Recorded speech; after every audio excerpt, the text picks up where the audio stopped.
আসসালামু আলাইকুম ওয়া রাহমাতুল্লাহি ওয়া বারাকাতুহু।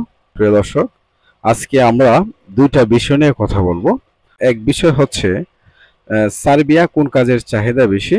দ্বিতীয় বিষয় হচ্ছে সার্বিয়া কোন কাজের বেতন কত।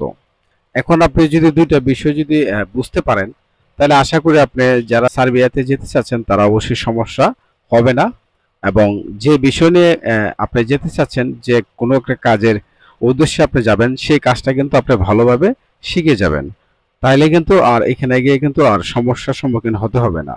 তো সার্বিয়া বলকান উপদ্বীপের মধ্যভাগ অবস্থিত দেশটি ইউরোপ মহাদেশের অন্তর্ভুক্ত। বর্তমান সার্বিয়া বিভিন্ন খাতে বিদেশি কর্মী নিয়োগের জন্য উন্মুক্ত করেছে, তাই বাংলাদেশের নাগরিকদের জন্য বিভিন্ন কাজের সুযোগ রয়েছে, এমনকি নির্মাণ কাজের, ফ্যাক্টরি, হোটেল, রেস্টুরেন্ট, ড্রাইভিং এবং ইলেকট্রিশিয়ান সহ বিভিন্ন খাতে অনেক ভালো বেতন পাওয়া যায়। তো যেমন বর্তমান সার্বিয়াতে 8 ঘন্টা ডিউটি বেসিক স্যালারি প্রদান করা হয় 500 থেকে 600 ইউরো, অর্থাৎ 69,600 সার্বিয়ান দিনার থেকে 70,000 সার্বিয়ান দিনার বেতন প্রদান করা হয়, যা বাংলাদেশি টাকার ন্যূনতম বেতন 60,000 থেকে 65,000 টাকার মতো সর্বোচ্চ বেতন প্রদান করা হয়।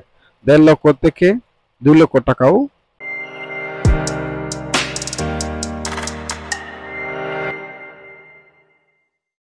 হয়ে থাকে।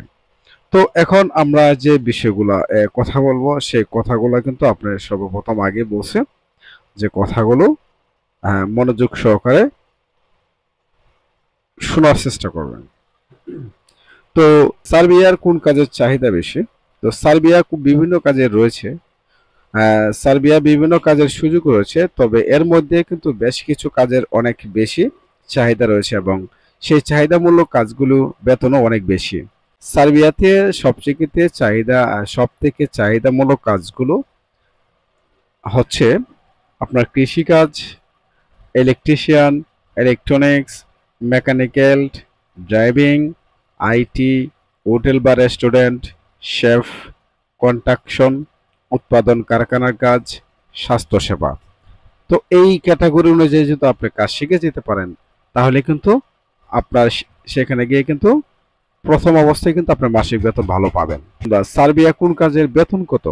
তো সার্বিয়াতে কৃষিকাজ থেকে শুরু করে আইটি কোম্পানিগুলোর প্রচুর কাজের সুযোগ রয়েছে এবং চাহিদা রয়েছে, এমনকি এসব কাজগুলোর বেতনও তুলনামূলকভাবে অনেক বেশি পাওয়া যায়।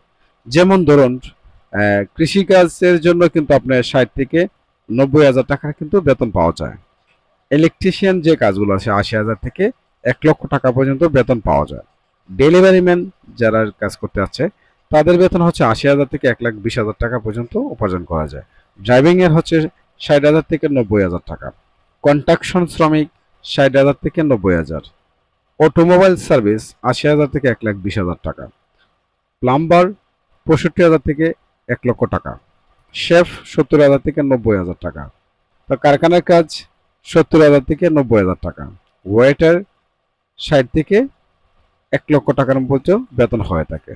তো এখন বুঝতে পারছেন কি পরিমাণ বেতন সম্ভাবনা বেশি থাকে। তো এইগুলোর কাজ যদি আপনি করে যেতে পারেন, তাহলে কিন্তু আপনাদের বেতন তার চেয়ে আরো বেশি হতে পারে। কাজের দক্ষতা এবং অভিজ্ঞতা অর্জন করতে পারেন, তাহলে কাজের বেতন আরো বৃদ্ধি পাবে। তো অবশ্যই ভিডিওটা কেমন হয়েছে জানাবেন কমেন্ট সেকশনে, এবং যারা নতুন আছেন চ্যানেলটাতে সাবস্ক্রাইব করে রাখবেন। সাথে আছে আমি মামুন, বিসা নিউজ MS এর পক্ষ থেকে আপনাকে স্বাগতম। আল্লাহ হাফেজ।